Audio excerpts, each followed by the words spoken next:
los sistemas democráticos necesitan de la participación del ciudadano para fortalecerse, para desarrollarse, pero digo, ¿eso ayuda a mantener la transparencia de un gobierno? Sí, seguramente la participación ciudadana es súper importante en nuestros sistemas institucionales, en la democracia especialmente, ¿no?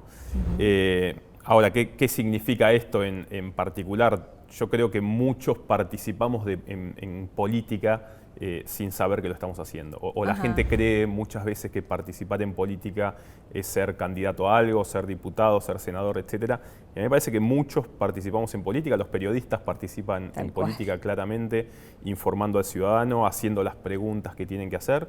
Los que trabajamos en las organizaciones de la sociedad civil también participamos en política y muchos desde sus casas, dando debates, haciendo propuestas, etcétera, participan en política. Con lo cual es fundamental para la democracia la participación de los ciudadanos, no solamente activamente en los partidos políticos en sí, sino preocupándose por la cosa pública. Quiere decir que hay muchas herramientas que podemos utilizar para participar, creo. Hay muchos espacios, hay muchas herramientas también. Por supuesto que hay muchas herramientas específicas para trabajar en política, pero la participación es algo que se le da al ciudadano por naturaleza, ¿sí? Por ir a una ONG, por hacer un reclamo. Hoy las redes sociales han democratizado muchísimo la participación política. Ya hay actores que antes no eran conocidos, antes tenías que ser un periodista súper conocido, con una masividad espectacular, o estar en un programa de televisión, o participar como partido político, como diputado, o ir al comité del barrio, y hoy ya los actores políticos se han democratizado muchísimo y eso está buenísimo. Claro. Ahora es un punto de partida para evitar la corrupción, me parece, desde el vamos, ¿no? Me parece que esa participación y ese control que se pueda ejercer. Está claro que si a la clase política la dejamos sola, la corrupción asume un riesgo mucho más grande, ¿sí?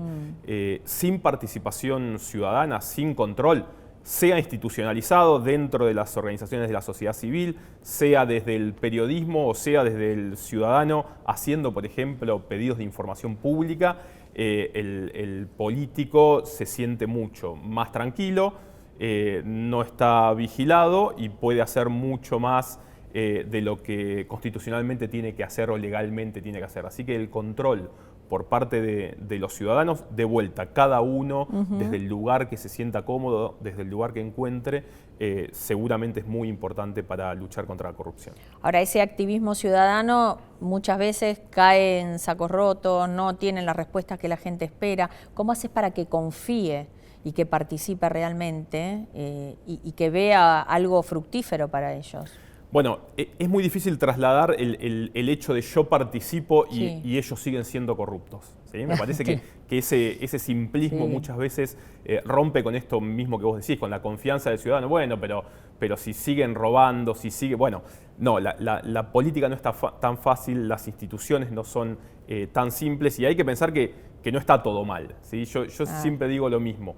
Desde el 83 que recuperamos la democracia hasta la actualidad se ha avanzado muchísimo en materia de transparencia, muchísimo en materia de lucha contra la corrupción. Pensemos, en los años 80 no existía ni hablar una ley de acceso a la información pública que se sancionó en el año 2016, ni leyes de control de financiamiento de los partidos políticos, ni una ley de ética pública que nace en el año 99, ni las leyes del arrepentido. Bueno, ni la oficina anticorrupción. Ni la oficina, la oficina anticorrupción. Me parece que hay un montón de instituciones que se han fortalecido a lo largo del tiempo.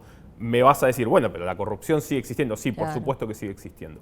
Pero algo importantísimo, en los 90, a principios de los 90, no existía casi el término corrupción, ¿sí? En los medios de comunicación casi no se hablaba de este fenómeno. Hoy todos hablamos, con los riesgos que eso conlleva también. Claro.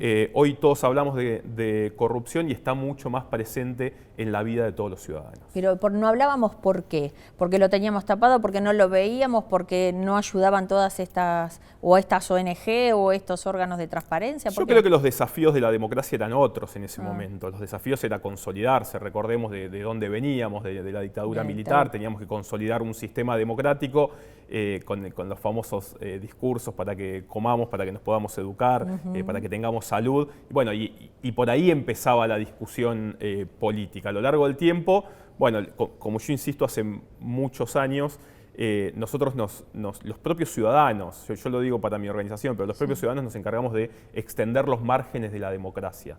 La democracia no es simplemente como era hace muchos años, bueno, vamos a votar y con eso tenemos que estar conformes.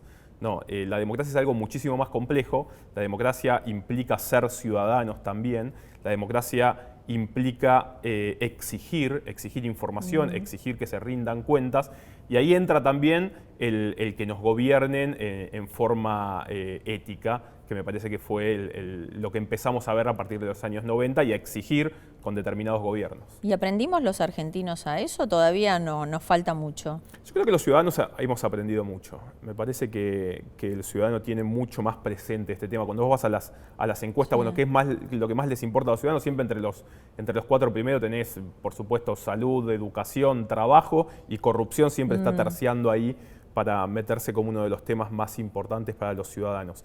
Y me parece que la clase política también lo vio, y me parece que ha nacido como de vuelta, con cierto peligro, porque estamos viendo cosas que no nos gustan mucho con la utilización de la corrupción, pero sí la corrupción ha entrado en el discurso de los políticos. Si vos analizabas discursos hace 20 años atrás, nadie hablaba de corrupción. Es más, se le exigía a algún presidente, nunca dijo la palabra transparencia o nunca dijo la palabra corrupción, y hoy está mucho más latente, al menos en el discurso público de los políticos.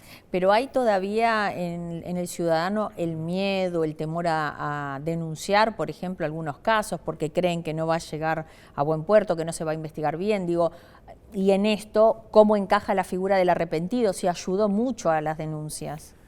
Me parece que los ciudadanos tienen un ejercicio mucho más de vuelta, desde donde puedan, ¿sí? Porque vos no le podés exigir a yo siempre digo lo mismo, pero a un ciudadano que se levanta a las 5 de la mañana, va a trabajar, que vuelva a las 11 de la noche y que para colmo se dedica a hacer pedidos de información a sus gobernantes.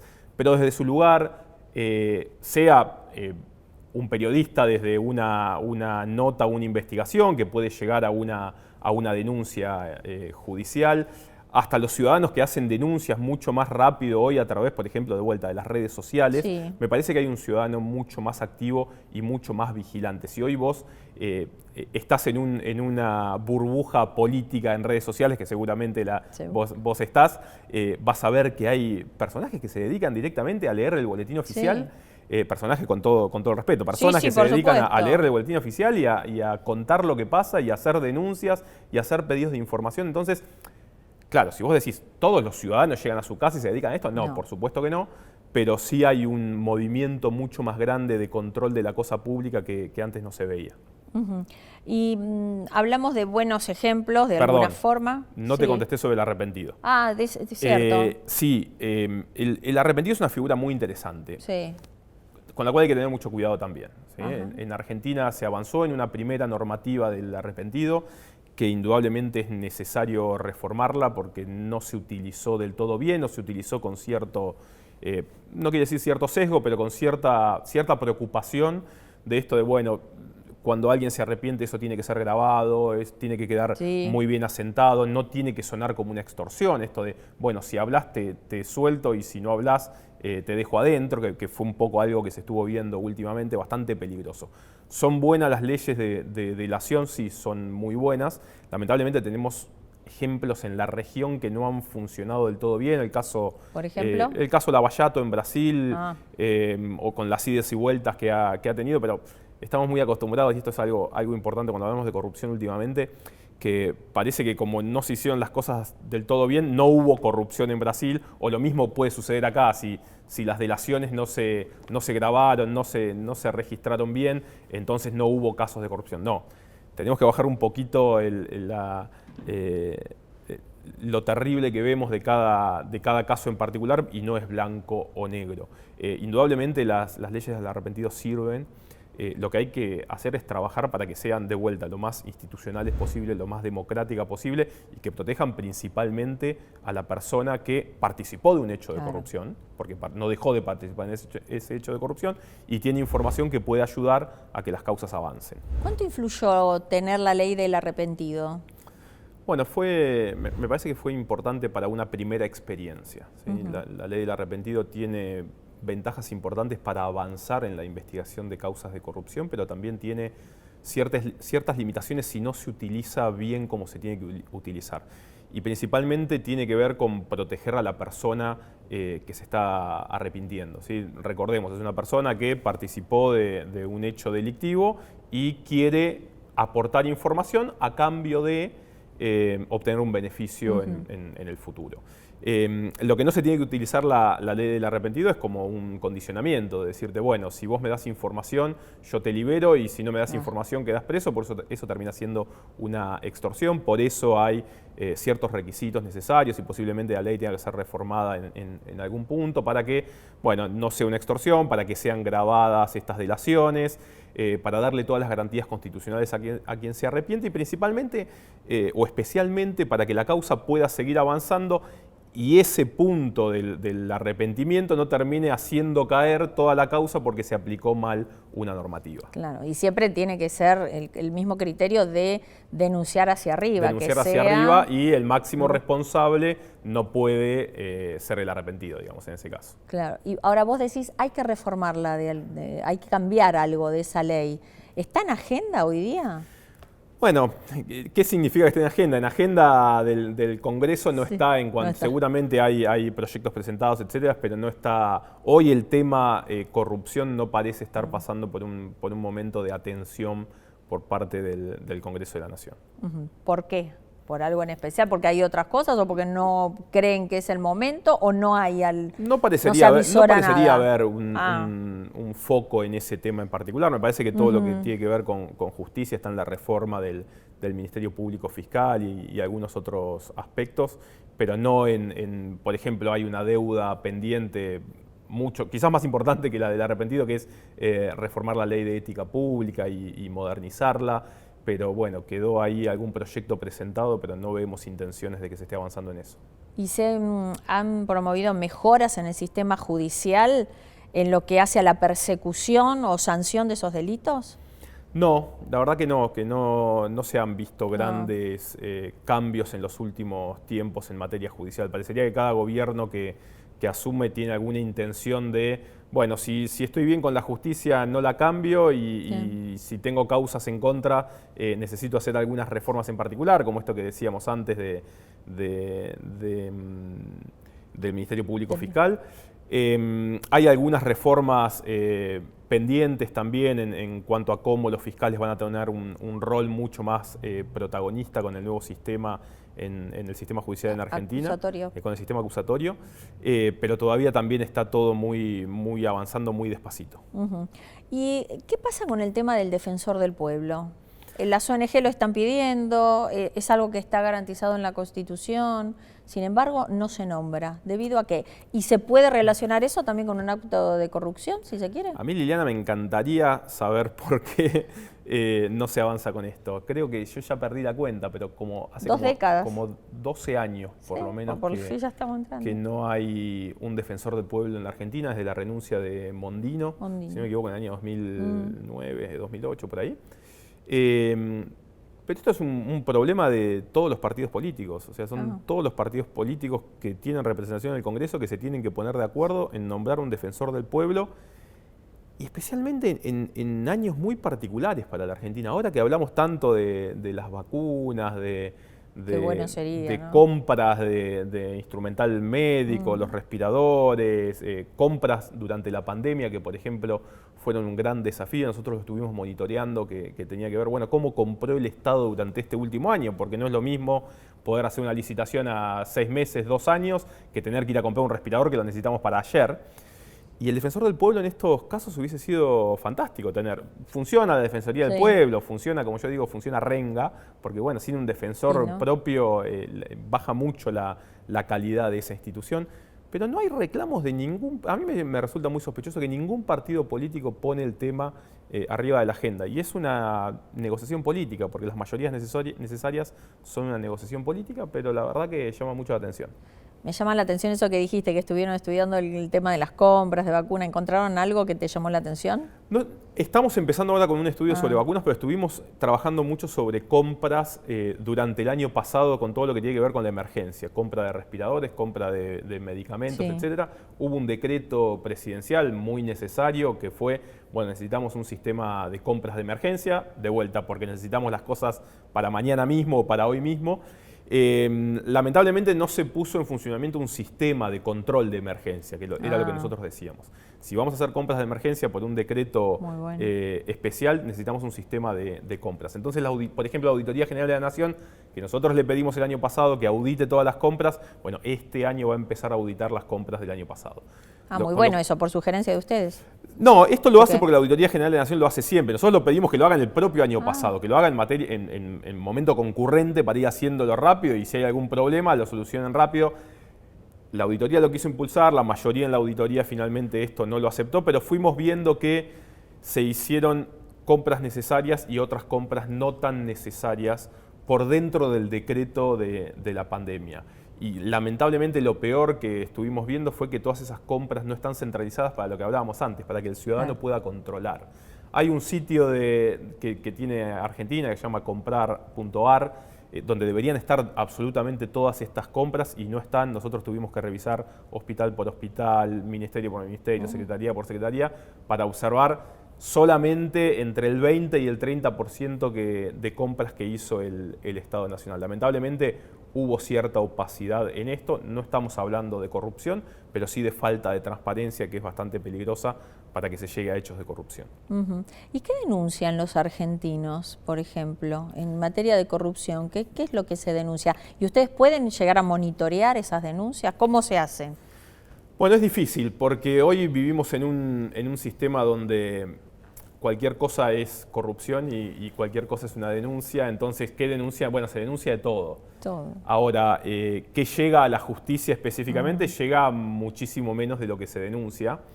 Entonces, me parece que era algo que marcaba antes. Hay que empezar a tratar el tema de la corrupción con cierto cuidado, ¿sí? Pasó, insisto, pasó en Brasil, donde se pasó de tener un gran hecho de corrupción a deslegitimar absolutamente todo lo que se hizo. Y cuando se usa rápidamente la corrupción para denunciar, para decir esto es corrupción, esto es corrupción, no llega Pfizer porque se pidió un soborno, bueno, frenemos, ¿a dónde están las pruebas de esto? Lo tenemos que ver. ¿A dónde están, de cualquier partido contra cualquier gobierno? Me parece que se está utilizando mucho la corrupción como una denuncia política y necesitamos que las denuncias de corrupción estén fuertemente justificadas para poder avanzar. Y después la segunda parte, que cuando hay una denuncia fuertemente justificada, se llegue rápidamente a una solución. En Argentina aproximadamente una denuncia por corrupción tarda entre 14 y 15 años en llegar a su resolución final. Viste que acá se da algo muy particular. ¿Y no perdés pruebas en el camino tanto tiempo? Sí, se da algo muy particular que acá el denunciado de corrupción dice hasta que no haya sentencia de la Corte Suprema y si es más allá, mejor, acá no hay ningún corrupto y no es así. Cuando hay una sentencia, es un juez el que está dando, si la Cámara lo ratifica, tenés una ratificación y obviamente que se extiende el plazo. Pero se llega aproximadamente, de todas las denuncias de corrupción, luego de 14, 15 años, se llega a que el 2% terminan teniendo un dictamen de culpabilidad.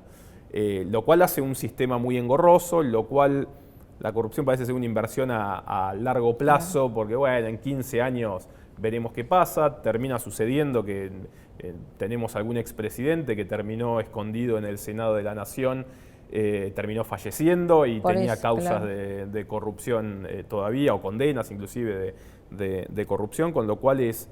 No, y las pruebas y los testigos, digo, ahí se pierde un montón.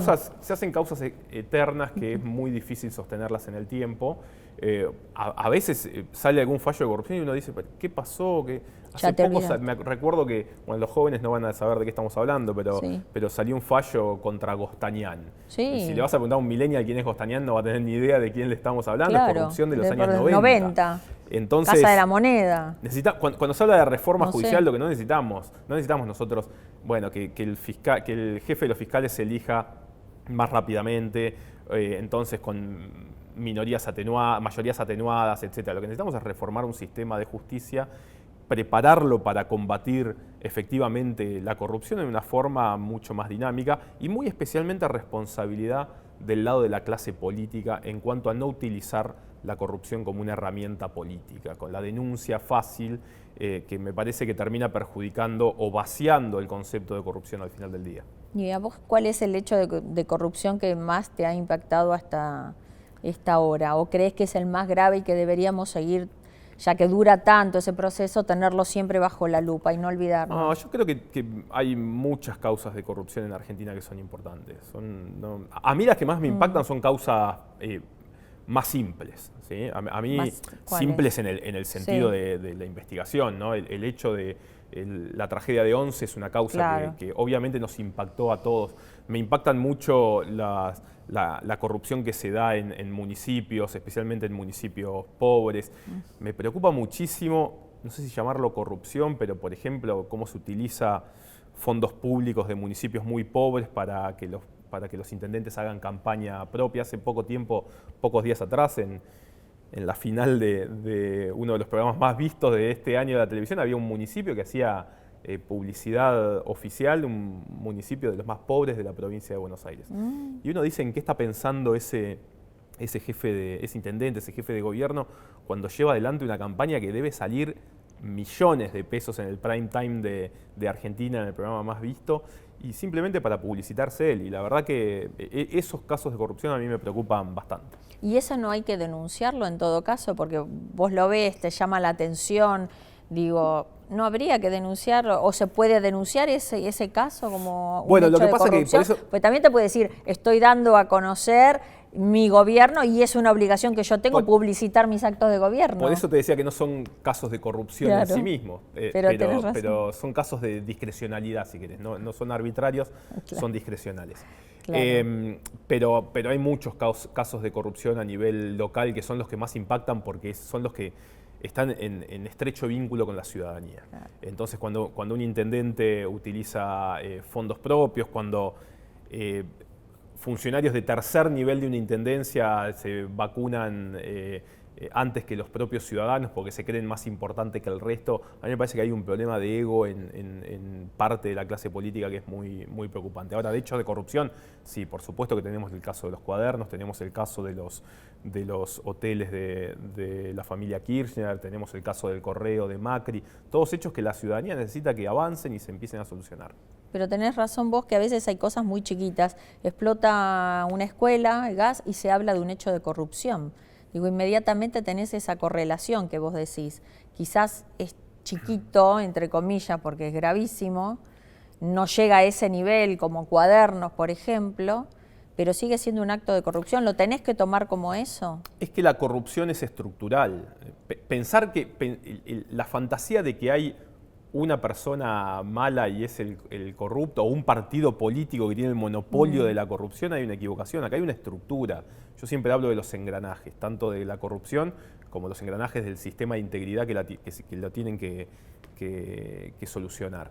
La corrupción funciona como un engranaje, empieza por arriba pero se va desmenuzando para abajo, ramificando y llega a eso. ¿Qué pasó en Cromañón? Bueno, Cromañón fue alguien que le puso un candado o un alambre o lo que sea a una puerta y por eso no pudieron salir. Y los controles de la ciudad de Buenos Aires en ese momento no funcionaron como tenían que funcionar.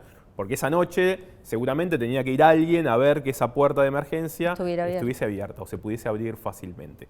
Entonces, no pensemos siempre en la corrupción como el presidente, los ministros, los diputados y los senadores, sino que tenemos un problema. Ojalá fuese eso, porque sería mucho más fácil de solucionar. Pero es algo mucho más preocupante. ¿Cuál es la importancia de tener organizaciones como Poder Ciudadano, como contralor, pero también como impulsor de las buenas prácticas en el ámbito político? Nuestras organizaciones lo que hacen es aportar un granito de arena, ¿sí? Me parece que es esto que te hablaba antes del engranaje en la lucha contra la corrupción. Vos tenés la justicia, por supuesto, como actor principal, tenés la oposición en el Congreso que debe controlar al Ejecutivo, tenés la Auditoría General de la Nación, tenés la Fiscalía o la Procuraduría de Investigaciones Administrativas y estamos las organizaciones de la sociedad civil y los ciudadanos que desde nuestro lugar, con nuestra visión, de vuelta, participamos en política intentando aportar nuestro granito de arena. En nuestro caso, intentar trabajar por tener más acceso a la información pública, por tener mayores políticas de transparencia, aportar ideas cuando se discuten ciertos aspectos normativos, intentar fortalecer la justicia. Nosotros desde nuestro lugar aportamos para que haya una mayor fortaleza institucional. Ese es el trabajo que hacemos desde la sociedad civil. Y como medidas, como métodos anticorrupción, ¿de qué podemos hablar? ¿De ampliar espacios de discusión, de incorporar la ética en distintas áreas de trabajo? Y lo digo en todos los ámbitos, públicos, privados. ¿Qué herramientas se pueden utilizar? Indudablemente la ética pública es un desafío enorme en todos los aspectos, no solo en los gobiernos, sino las empresas también tienen que impulsar mucho más fuerte sus comportamientos éticos, sus códigos de ética. Se ha avanzado un poco estos últimos años en esto, principalmente a través de la creación de una ley de responsabilidad penal de las personas jurídicas. Pero hay muchas herramientas que funcionan para esto. Yo soy muy fanático de una en particular, que es el acceso a la información pública, que es la ley de acceso a la información pública. Si eso funciona bien, tenemos gran parte de la batalla ganada, porque si los gobiernos nos responden, los gobiernos, el legislativo y el judicial. ¿Por qué los separo? Porque hemos ganado bastante espacio en el poder ejecutivo, pero el legislativo y el judicial van bastante atrasados, especialmente el judicial, que es una caja casi imposible de ingresar para un ciudadano. Los periodistas, quizás los periodistas judiciales se mueven mucho más fácil ahí adentro, pero hacerle un pedido de información al Poder Judicial resulta imposible. Y nosotros tenemos un problema mucho más grande al ser un país federal, porque tenemos 25 sistemas para entrar, ¿sí? Y tenemos el nacional, las 23 provincias y la ciudad de Buenos Aires, en las cuales tenemos que trabajar en leyes de acceso a la información en cada uno de esos subsistemas. ¿Y cómo haces para llegar, por ejemplo, para llegar al poder judicial sobre todo, que es el más cerrado si se quiere? ¿Es un cambio de cultura? Bueno, tenemos una ley que, como mencionaba antes, es del año 2016, que hay que empezar a aplicarla, que se tienen que crear las instituciones. Se creó, por ejemplo, a nivel del Ejecutivo Nacional, la Agencia de Acceso a la Información Pública, que trabaja muy bien en esta materia.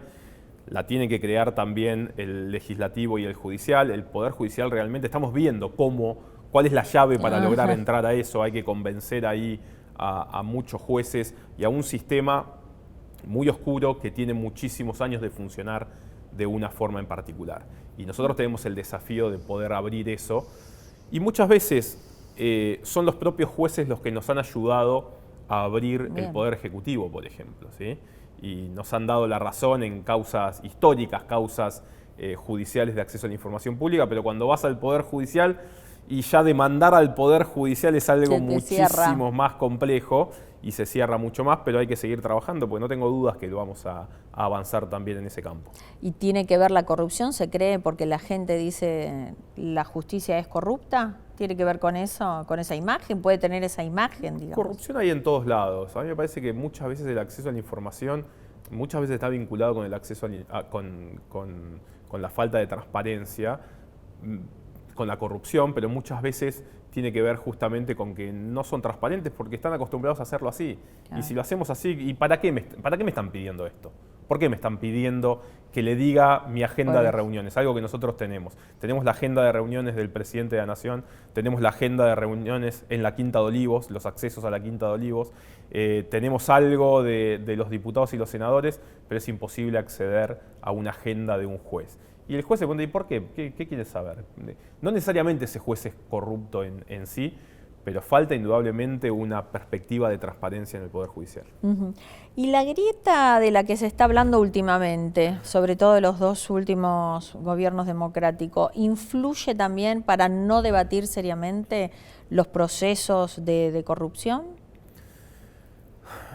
Yo creo que la grieta existió siempre o existió mucho tiempo, hoy está muy acentuada y me parece que es de lo más peligroso que estamos viviendo. Esto de que muchas veces muchos dejamos de opinar porque tenemos miedo a ser. Entonces antes de, no sé, de tuitear algo, lo pensamos 10 veces, no 2 veces, lo pensamos 10 veces porque digo, uy, voy a decir esto, me va a decir... Y ya sabes lo que te van a responder. Entonces cuando nosotros ponemos algo en consonancia con la oposición, sabemos quiénes y qué nos van a decir. Si ponemos algo en consonancia con el oficialismo, exactamente lo mismo. Sabemos quiénes y qué nos van a decir. Entonces, indudablemente, como te decía antes, también la corrupción entró en la grieta. Entonces, para uno el caso más importante es la evasión impositiva del macrismo, y para otro el caso más importante es el caso de los hoteles del kirchnerismo. Sí. Y la verdad que es una discusión totalmente ridícula porque no genera nada. ¿Qué hay que lograr? Bueno, hay que lograr de a poquito una comunidad, no que vaya por el medio, porque no hay un medio, pero sí que intente ser lo más objetiva posible en la discusión de ciertos temas, ¿sí? Y que le exija a todos exactamente con la misma fuerza y le exija lo mismo a absolutamente todos. Yo digo siempre lo mismo a mi equipo: si nosotros le pedíamos la publicidad oficial al gobierno kirchnerista, se la tenemos que pedir al gobierno de Macri. Si le pedimos los accesos a olivos al presidente Macri, se lo tenemos que pedir al presidente Fernández. Me parece que hay que crear una comunidad de gente que tenga ganas de discutir este país, no sacándose lo partidario, porque cada uno será peronista, radical, de Cambiemos, del Frente de Todos, pero indudablemente tenemos que poner la cabeza en pensar qué nos une y cuáles son las soluciones para todos, al margen de la discusión política, que es bienvenida también. La discusión política es bienvenida y tenemos elecciones ahora dentro de poco y pelearán hasta la última gota de transpiración para obtener una banca más el uno que el otro. Pero hay ciertos temas que me parece que hay que llegar a consensos para poder dar un paso adelante. ¿Y no ganan terreno ahí las ONG como las de ustedes en cuanto a que la gente los va a escuchar más a ustedes, tal vez, que a los otros dos puntos que saben que se van a enfrentar constantemente? El problema es que es la gente, ¿no? Porque muchas veces creemos que la gente son esos que están gritando en la televisión o están gritando en las redes sociales y que tienen más seguidores porque está de moda, pero leía una estadística que el 10% de los argentinos tienen Twitter, por ejemplo. Sí. Y los que estamos en Twitter creemos que el mundo pasa por ahí, ¿no? Una de cada 10 personas está ahí escuchando y muchos se dedican tienen su burbuja que les interesa el espectáculo y no la política. Entonces terminamos siendo un grupito que estamos a los gritos ahí adentro y me parece que hay que salir de ahí. Me parece que hay que abrir la cabeza, inclusive en los programas de televisión. Los ratings de los programas políticos cada vez son más bajos. Entonces hay que ver dónde está el ciudadano y qué es lo que quiere el ciudadano de a pie y buscar esos fenómenos. Me parece que hay que construir de vuelta, no equidistantes de los dos lados, sino con componentes de los dos lados, algo que nos ayude a dar un paso adelante. Bien. La última y chiquitita, ¿tenemos oportunidad de ser una comunidad más comprometida y humana? Sí, indudablemente, no nos queda otra que serlo. Y me parece que la pandemia ha sido un gran ejemplo de eso. Me parece que nos hizo ver que estamos todos, por ejemplo, frente a un mismo problema. Sí, estamos todos frente a un virus. No los argentinos, todo el mundo está frente a un virus y tenemos que encontrarle una solución, porque no sirve de nada que yo esté vacunado, no sirve de nada si yo solo uso el barbijo. Y me parece que en política es exactamente lo mismo. Quizás nos falta identificar cuál es el virus que tenemos adelante y cómo los combatimos. Cada uno pensando desde su lugar, pero indudablemente buscar las herramientas que nos ayuden a combatir esta pandemia que es la pobreza, que es la corrupción, que tanto nos atrasa en nuestro día a día. Pablo, muchas gracias. Un placer. A ustedes. Gracias por la invitación.